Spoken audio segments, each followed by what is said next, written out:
You find yourself standing in the blazing heat of the Egyptian desert, watching as a golden chariot approaches the newly built city of Amarna. The year is 1348 BC, and the scorching sun beats down mercilessly on limestone buildings that gleam white against the endless sand. But what you're about to witness inside the royal palace will make your blood run colder than the desert night. A 14-year-old girl, barely more than a child, walks slowly toward her wedding chamber, her small hands trembling as golden bracelets catch the flickering torchlight. Her name is Ankhesenamun, and she's about to marry the most powerful man in the ancient world, her own father. What happens next represents one of the most disturbing chapters in royal history, a tale of divine madness, genetic horror, and a family tree that twisted back on itself until it could no longer support the weight of an empire. Before diving into these forgotten stories of survival and suffering, if you enjoy learning about the hidden truths of history, consider hitting that like button and subscribing for more content like this. And please comment below to let me know where you're listening from.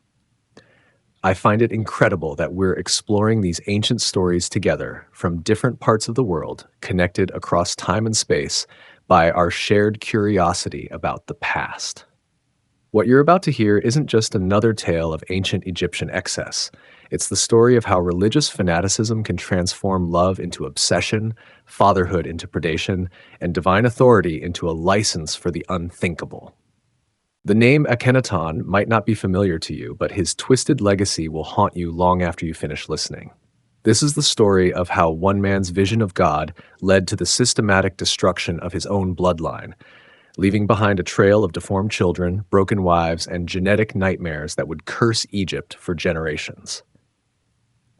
Let's start with the man who would become the architect of this family tragedy.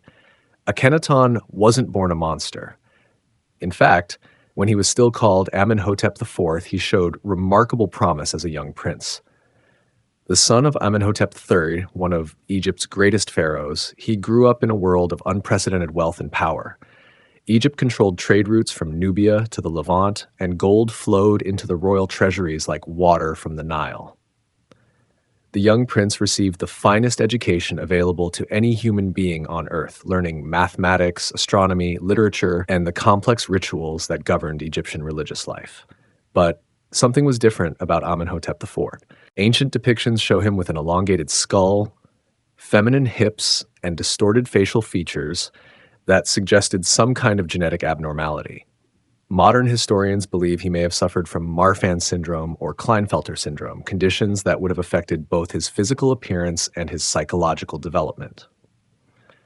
More importantly, he exhibited signs of what we would now recognize as religious mania, an obsessive fixation on spiritual purity that would eventually consume everything he claimed to love. When he ascended to the throne around 1353 BC, the young pharaoh immediately began implementing changes that horrified the established priesthood. He declared that all of Egypt's traditional gods were false, that only one deity deserved worship, Aten, the sun disk. This wasn't just a religious reform. It was a complete upheaval of Egyptian society that had remained essentially unchanged for over 1,000 years. Temples were closed, priests were dismissed, and ancient ceremonies that had sustained Egyptian civilization for millennia were banned. But the religious revolution was only the beginning. What happened next would shock even the jaded courtiers who had witnessed centuries of pharaonic excess. Akhenaton decided that to properly serve his new god, he needed to create a pure bloodline free from the contamination of foreign influence. This wasn't an uncommon idea in ancient royal families, but Akhenaton took it to an extreme that defied every norm of human behavior. He began systematically marrying his own daughters, justifying these unions as divine commandments from Aten himself. His first victim was Meritaten, his eldest daughter with Queen Nefertiti. She was barely 13 when her father declared his intention to make her his wife. Ancient records describe the girl's terror as she was prepared for a wedding ceremony that violated every instinct of human decency.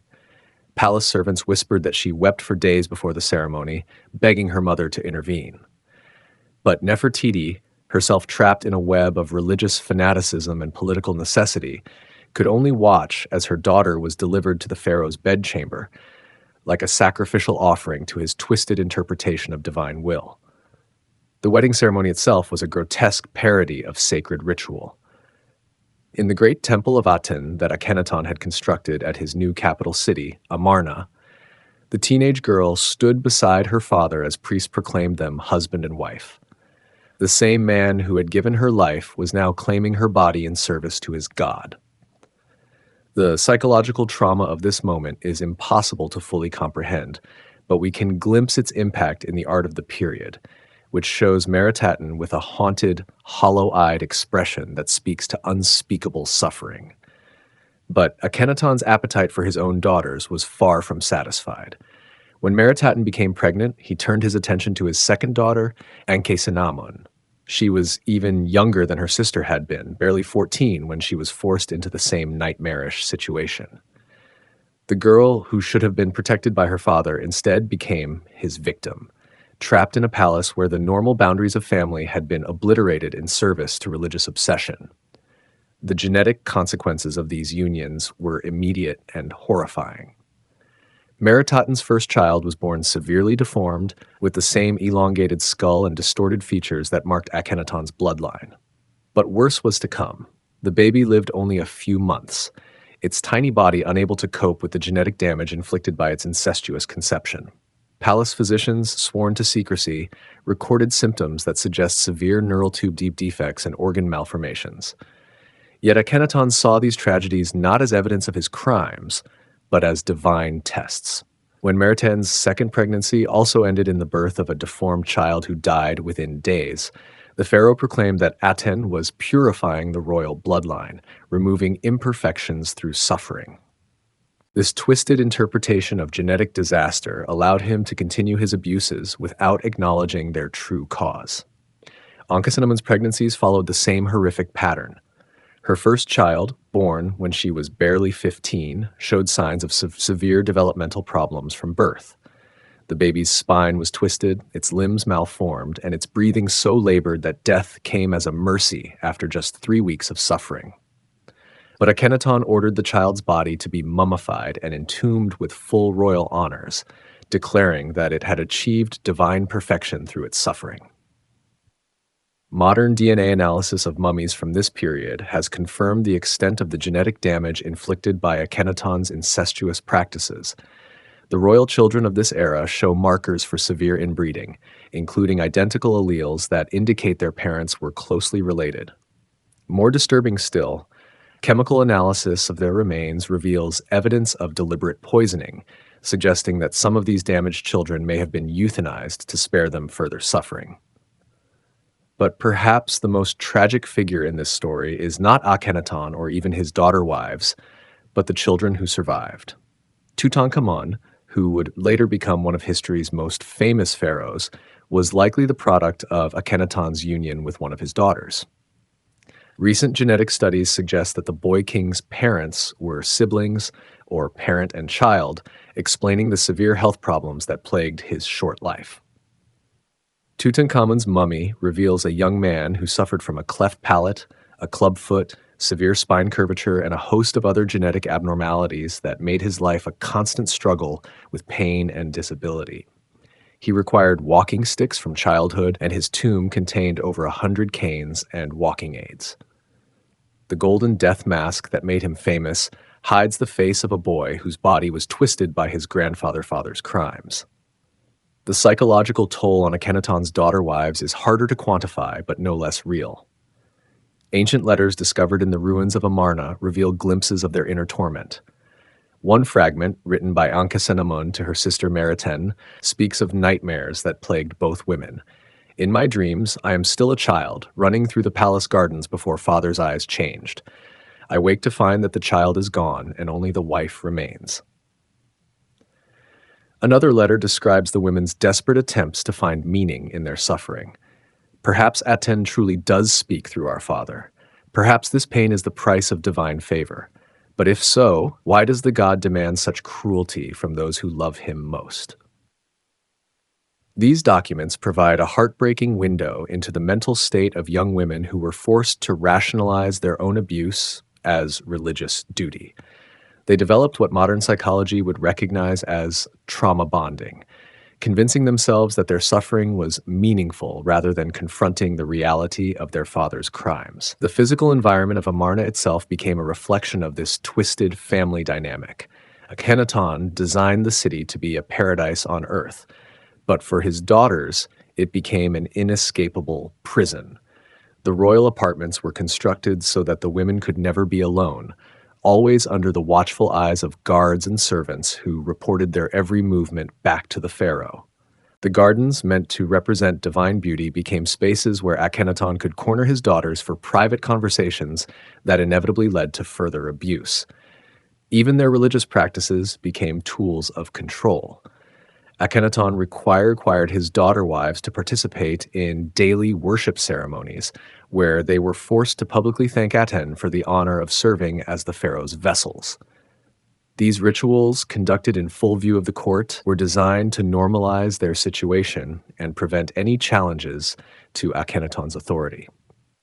The international implications of Akhenaton's behavior began to affect Egypt's diplomatic relationships.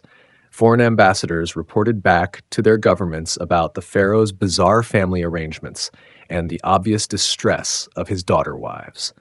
Marriage negotiations with other kingdoms stalled as potential partners questioned whether Egypt could maintain stable alliances under such leadership. Letters from this period, preserved in cuneiform tablets discovered at Amarna, reveal the growing concern of Egypt's allies. The king of Mitanni wrote, "The great pharaoh's household brings confusion to the hearts of all who witness it. How can we trust treaties with one whose own family flees from his presence?" These diplomatic consequences eventually forced even Akhenaton to recognize that his behavior was damaging Egypt's position in the ancient world. But rather than change his ways, he became increasingly paranoid and isolated, seeing criticism of his family practices as attacks on his religious revolution. The economic cost of Akhenaton's religious mania was staggering. The construction of Amarna consumed enormous resources that should have been invested in Egypt's military and infrastructure. Trade relationships suffered as foreign partners questioned the stability of Egyptian leadership. Tax revenues declined as provincial governors struggled to implement the pharaoh's constantly changing religious edicts. But the human cost was far greater than any economic calculation could capture. The women trapped in Akhenaton's palace lived in constant fear, never knowing when they might be summoned for another religious ceremony that was really just sanctified rape. They watched their own children suffer and die from genetic defects, knowing that more pregnancies would only bring more tragedy. The palace staff, bound by oaths of secrecy and loyalty, became unwilling participants in ongoing crimes against nature. Servants who had once taken pride in serving the royal family now found themselves complicit in horrors that violated every principle of human decency. Some sought escape through suicide, others turned to alcohol or drugs to numb their consciences. As the years passed, the effects of genetic inbreeding became impossible to hide. Akhenaton himself began showing signs of severe mental deterioration, possibly caused by the same genetic factors that produced his physical abnormalities. His religious pronouncements became increasingly erratic and violent, demanding ever greater sacrifices from his followers. The breaking point came when Ankhesenamun, pregnant once again at the age of 17, begged her father to allow her to marry outside the family. She had watched 3 of her children die in infancy and could not bear the thought of another doomed pregnancy. But Akhenaton saw her request as blasphemy against Aten's will and flew into a rage that terrified even his closest advisors. The pharaoh declared that any attempt by his daughters to escape their divine duties would be punished by death. He ordered additional guards to watch them at all times and instituted daily examinations to ensure they were not attempting to prevent pregnancy. The royal palace, once a symbol of divine authority, had become indistinguishable from a prison. But even absolute power has its limits. As Egypt's military situation deteriorated and rebellions broke out in the provinces, Akhenaton's support began to crumble. The priesthoods he had displaced worked secretly to undermine his authority, while foreign enemies sensed weakness and pressed their advantages. The end came not with dramatic confrontation, but with quiet exhaustion. Akhenaton died in 1334 BC, possibly from the genetic disorders that had plagued his family, possibly from poison administered by those who could no longer tolerate his reign. His death brought immediate relief to his surviving daughters, but the damage he had inflicted would echo through Egyptian history for generations. Ankhesenamun, freed from her father's control, immediately sought to escape the cursed bloodline by marrying Tutankhamun, who was probably her nephew or half-brother. But even this relatively distant relationship could not overcome the genetic damage already done. Tutankhamun died at 19, possibly from complications related to the inbreeding that had twisted his family tree beyond recognition. After Tutankhamun's death, Ankhesenamun made a desperate attempt to marry a foreign prince, writing to the king of the Hittites, "My husband is dead, and I have no sons. They say you have many sons. If you would give me one of your sons, he could become my husband, for I will never take a servant of mine and make him my husband." But this final attempt to escape her cursed bloodline failed when the Hittite prince was murdered before reaching Egypt, possibly by Egyptian officials who feared foreign influence. The historical record becomes murky after this point, but most evidence suggests that Ankhesenamun died young, possibly murdered by those who saw her as a threat to the new dynasty that had taken power after Akhenaton's fall. She had survived her father's abuse only to become a victim of the political chaos that followed. The city of Amarna was abandoned shortly after Akhenaton's death, its buildings left to crumble in the desert sun. The new pharaohs ordered Akhenaton's name to be chiseled from every monument, condemning him to the worst fate imaginable in Egyptian belief, to be forgotten. For over 3,000 years, this strategy was largely successful, but the genetic legacy of Akhenaton's crimes could not be so easily erased. Modern analysis of royal mummies from this period reveals the ongoing effects of inbreeding throughout the Egyptian royal family for centuries after his death. Cleft palates, spina bifida, severe scoliosis, and other birth defects appear repeatedly in the royal lineage, testament to the lasting damage inflicted by one man's twisted interpretation of divine will. Today, as we stand in the ruins of Amarna, we can still feel the weight of the tragedies that unfolded here. The limestone blocks that once formed palace walls now lie scattered in the sand, but they still echo with the voices of young women who cried out for help that never came. Every crumbling foundation speaks to lives destroyed by absolute power, corrupted beyond recognition. This story forces us to confront uncomfortable truths about the nature of authority and the human capacity for self-deception. Akhenaton convinced himself that his crimes were acts of religious devotion, that the suffering he inflicted on his own children was somehow divine. His ability to rationalize the unthinkable reminds us how dangerous it is when power is combined with fanaticism. But perhaps the most important lesson of this tragedy lies not in understanding the perpetrator, but in remembering his victims.